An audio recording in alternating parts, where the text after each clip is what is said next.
नमस्कार दोस्तों, इस वीडियो के अंदर आप लोगों का स्वागत है। और मेरे हाथ के अंदर आप लोगों ने ये डिवाइस जरूर देखा होगा। इस डिवाइस को आप लोग ध्यान से देखिए। ये एक कॉफ कंपनी का राउटर आता है। आप लोगों के घर के अंदर यदि इंटरनेट चलाने के अंदर दिक्कत होती है, थोड़ा सिग्नल कम आता है, तो उसको ये चीज सॉल्व कर सकती है। ये चीज आपको कैसे सोल्यूशन इसका दे सकती है, वो आपको वीडियो के अंदर आगे आपको बताने वाला हूं। लेकिन इस वीडियो को आप लोग देखना जरूर और दबाकर इसको शेयर करना। यदि आपके एरिया के अंदर मोबाइल का नेटवर्क कम आता है, कॉलिंग के अंदर प्रॉब्लम आती है, आपका जो फोन का डेटा है, मोबाइल डाटा, वो स्लो चलता है, तो इसके अंदर कुछ नहीं करना है। इसके अंदर केवल एक सिम लगता है मोबाइल का, और इसके अंदर एक छोटा सा मतलब ये चिप दिया होता है। आपको मैं पूरा ये खोल कर मैंने आप लोगों के लिए रखा हुआ है, और आपको ये मैं यहाँ पर दिखाने वाला हूँ। आपको इसको मैं अपने मोबाइल का जो बैक कैमरा है वो करके आपको स्विच करके ये पूरा डिवाइस दिखाता हूं, और इसकी सेटिंग कैसे होती है वो भी आपको मैं यहीं इस वीडियो के अंदर बताने वाला हूं। तो दोस्तों, ये देखो, ये वो डिवाइस है जिसके द्वारा आप अपने घर के अंदर बहुत अच्छे से इंटरनेट चला सकते हैं। आपके घर के अंदर नेटवर्क रेंज कम आती है और स्पीड आपको डाउनलोड अपलोड मिलती नहीं है। इसके अंदर आपको दो ऑप्शन मिलती है। एक ऑप्शन तो मिलती है आपको बैंड लॉकिंग की, कि आप एक फ्रिक्वेंसी के ऊपर उसको बैंड लॉक करके बहुत अच्छे से उसको यूज कर सकते हैं। उसको यूज कैसे करना, मतलब जो लोग गेमिंग करते हैं, स्ट्रीमिंग करते हैं, उन लोगों के लिए ये बहुत अच्छा है, क्योंकि उसके लिए बैंड लॉकिंग चाहिए। क्योंकि हमें एक ही नेटवर्क चाहिए उसके अंदर, क्योंकि मोबाइल के अंदर कभी वो बैंड 40 पकड़ लेता है, कभी बैंड 5 पकड़ देता है। एयरटेल का हो तो वो बैंड 1 बैंड 3 के ऊपर चलता है।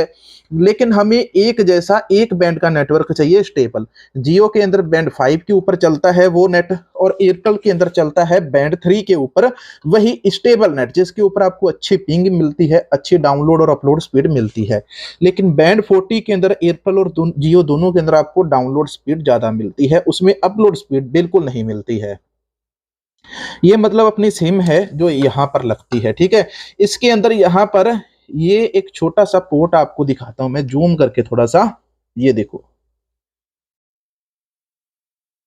ये देखो इसका, ये जो आप यहाँ पर पोर्ट देख रहे हैं, सेम चीज यहाँ पर ये लगी हुई है दूसरी, और यहाँ पर एक तीसरी वायर भी लगी हुई है। इसे पकड़ना, इसको ऐसे आप उखाड़ देना। यहाँ पर भी ऐसी लगती है।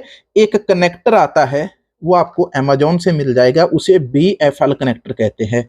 उसके इस साइड इस तरह का लगा होता है, और उसके जो दूसरी साइड एक मोटा केबल लगा होता है।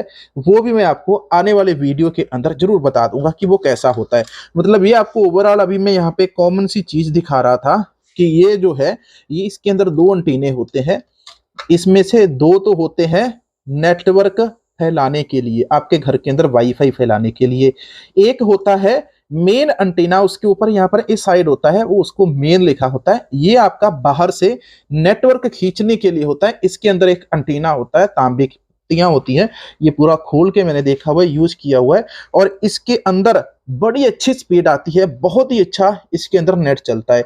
और इसकी जो कॉस्ट है दोस्तों, तकरीबन ये 2200 रुपए का आपको मिल जाता है। 2000 से लेके 2200 रुपए। इसके अंदर आपको करना कुछ भी नहीं है, केवल आपको जब आप नया लेकर आएंगे उसके अंदर ऐसे सिम लगाना है, बस। ये तो मैंने खोल के रखा था, यानी कि आपको सिम लगाने के लिए उसको कोई बंद नहीं करना, खोलना नहीं पड़ेगा। ये तो केवल इसके अंदर एक मैंने एक्स्ट्रा एंटीना लगाया था। बाहर एक्सटर्नल एंटीना इसके साथ कैसे लगाते हैं उसके लिए मैंने ये खोला था। इसके ऊपर इसकी नेटवर्क वाली तार लगती है खोल के, तो उसके लिए मैंने यहाँ पर एक देसी जुगाड़ बनाया था। यहाँ से वो तार BFL केबल अंतर निकाल के इसके ऊपर लगा दी थी, और ये बड़ा अच्छा, बड़ी आसानी से मतलब चल रहा था। तो इसके अंदर जो सिम वगैरह दोस्तों लगती है, वो मैं आपको बताता हूं कि इसके अंदर सिम वगैरह कब और कहां कैसे लगती है। इसके अंदर रिचार्ज कैसे करवाना पड़ेगा। इसके अंदर रिचार्ज आपका वही होगा जो आप नॉर्मल मोबाइल सिम के अंदर करवाते हैं। आपका एक जियो का आप देखते होंगे, 300 रुपए के अंदर एक डाटा कार्ड आता है, उसको डाटा ओनली कहते हैं। उसके अंदर आपका कॉलिंग नहीं कर सकते, आपका केवल नेट चलेगा। तो वो वाला रिचार्ज आपको जियो के सिम के अंदर कराना है, बैंड 5 लॉक करना है, और इसके अंदर सिम डाल के आपको नेट चलाना है।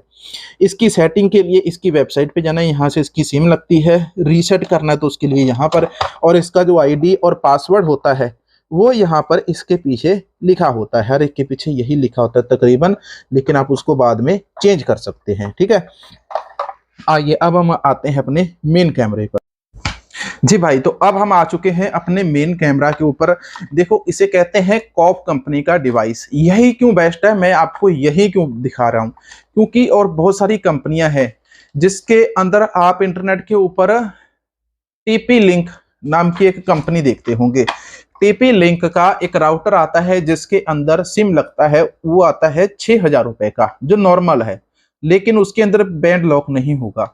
लेकिन जो 9,000 रुपए का उसका राउटर आता है, उसके अंदर भी सिम लगता है, उसके अंदर बैंड लॉकिंग का सिस्टम आपको मिलता है। लेकिन ये 2,000 के अंदर ही आपको वही सारा सेटअप, वही प्रोसेस मिलता है। 2.4 गीगाहर्ट्ज के ऊपर ये चलता है। आपकी कनेक्टिविटी नेटवर्क अच्छा रहता है, खराब नहीं होता है। 5 गीगाहर्ट्ज वाला भी आता है, लेकिन ये 4G है। इसके अंदर कंपनी आपको 5G कह के बेचेगी। 2,000 वाले जितने भी कॉप के राउटर इंटरनेट के ऊपर अवेलेबल हैं, ये आप अमेजोन से, फ्लिपकार्ट से भी परचेज कर सकते हैं, और लोकल दुकानों के ऊपर भी, जहां पर इलेक्ट्रॉनिक्स का सामान मिलता है, कंप्यूटर वगैरह, एसेसरीज वगैरह मिलती है, वहां पर आपको ये वाला कॉप का राउटर बड़ी आसानी से मिल जाता है। क्योंकि लेटेस्ट मुझे यही मिला था 2023 का मॉडल, लेकिन 2024 के अंदर थोड़ा बहुत और अपग्रेड हो गया होगा। लेकिन जो 5G वाले राउटर है, वो तकरीबन उसकी जो कीमत है 40,000 से शुरू होती है, और 5G उसके अंदर आप अनलिमिटेड यूज कर पाते हैं, लेकिन वो बहुत ज्यादा कॉस्टली है। उसकी जगह आप ये 4G वाला यूज कीजिए। 4G के अंदर आपको बहुत अच्छी स्पीड मिलेगी, अच्छी पिंग मिलेगी, और इसके अंदर आपको दिक्कत भी नहीं आएगी। लेकिन फिर भी यदि आपके ये राउटर लगाने के बाद भी आपके एरिया के अंदर नेटवर्क कम आ रहा है, तो आपको एक एक्सटर्नल एंटीना लगाने का मैं ऑप्शन दूंगा। वो एंटीना कहां से खरीदना है, कितने का आएगा, वो भी बता देता हूँ कि 2200-2500 रुपए का एक्सटर्नल एंटीना आता है। 2500 रुपए के अंदर आपका वो पूरा सेटअप आ जाएगा, टोटल 5,000 रुपए के अंदर। और वो आपका जो सिग्नल है, सिग्नल जो मोबाइल की तरफ से, हमारे मोबाइल के अंदर आता है टावर की तरफ से, वो डीबी के अंदर आता है। यदि आपके फोन के अंदर 107, 108 डीबी आ रहा है, 115 डीबी तक नेटवर्क आ रहा है, तो समझो कि आपके मोबाइल के अंदर दोस्तों बहुत बुरा नेटवर्क आ रहा है। यदि आपके फोन के अंदर 90, 94, 95 डीबीएम तक नेटवर्क आ रहा है, तो ठीक ठाक है। लेकिन यदि आपके फोन के अंदर 80-85 डीबी का नेटवर्क आ रहा है, तो बेस्ट नेटवर्क, उसके ऊपर आपको अच्छी स्पीड मिलती है। लेकिन इसके अंदर जब आप ये लगा लेते हैं, तो आपका वही जो नेटवर्क 110 डीबी आता था, वो 90 से लेके 95 तक आ जाता है। जब आप इसके ऊपर एक्सटर्नल एंटीना लगा देते हैं, तो आपका वही जो नेटवर्क था 90 से 95, 100 डीबीएम तक आता था, वही आपका जो इंटरनेट है, वही सिग्नल आपका फिर आता है 75 से 70 से 75 डीबी का। अब सोचिए कि एक्सटर्नल एंटीना लगाने के साथ कितना फर्क पड़ता है। दोस्तों 2200 रुपए का एंटीना है, 250 से 300 रुपए का BFL कनेक्टर है, वो आपको अलग वीडियो के अंदर मैं बता दूंगा। मेरे पास एंटीना भी पड़ा है, BFL कनेक्टर भी पड़ा है, सब कुछ। अभी मैंने जियो का एयर फाइबर लगवाया, लेकिन जियो का एयर फाइबर आप लगवा सकते हैं, लेकिन इसके अंदर आपको सर्विस नहीं मिलेगी। कंपनी वाले कभी भी आपकी जो कंप्लेंट है उसको सॉल्व करने नहीं आएंगे। सो ये चीजें ध्यान से लगवाना। 1,000 रुपए उसके अंदर नॉन रिफंडेबल सिक्योरिटी आपसे भराई जाएगी जियो फाइबर के अंदर, वो आपको कभी वापस नहीं मिलेगी। तो ये वो अपडेट थी जो मैं अपने भाइयों को, अपने उन दोस्तों को देना चाहता था जो गांव के अंदर एक अच्छा नेटवर्क लेना चाहते हैं, अच्छा इंटरनेट चलाना चाहते हैं। उनको मोबाइल से काम करना, लैपटॉप से काम करना दिक्कत आती है, तो वहां पर बैंड 5 जियो के ऊपर बैंड 5 को लॉक करके, इंटरनेट लॉक करके चलाओ, मक्खन की तरह चलेगा। अपलोड और डाउनलोड स्पीड 5-5 MBPS की आपको ऑन द रियल मिलेगी। वो स्पीड टेस्ट वाली 5 MBPS नहीं, स्पीड टेस्ट के अंदर वो 50 MBPS आएगी, और आपको 5 MBPS रियल में मिलेगी। वहीं एयरटेल का सिम है, तो एयरटेल के अंदर आप बैंड 3 के ऊपर लॉक करके चलाओ। बैंड 3 के अंदर ना चले तो बैंड 1 के ऊपर आप लॉक करके उसको चला कर देखना, तो आपका इंटरनेट अच्छा चलेगा। केवल यही है। बैंड 40 के ऊपर एयरटेल, जियो, आइडिया, वोडाफोन, ये सभी कंपनियां 5G को बेच रही हैं आज के समय के अंदर। बैंड 40 के ऊपर 4G plus, 4G plus plus आ रहा है, जो 5G की टेस्टिंग के लिए ये कंपनियां उपयोग कर रही थी। तो दोस्तों ये थी वो अपडेट। आपको वीडियो अच्छा लगा, जानकारी सही है, तो लाइक, शेयर और सब्सक्राइब जरूर करो। आपके काम की जानकारी मिली हो तो सब्सक्राइब करके बेल आइकन जरूर दबाना। नमस्कार। वाहिगुरु जी का खालसा, वाहिगुरु जी की फतेह।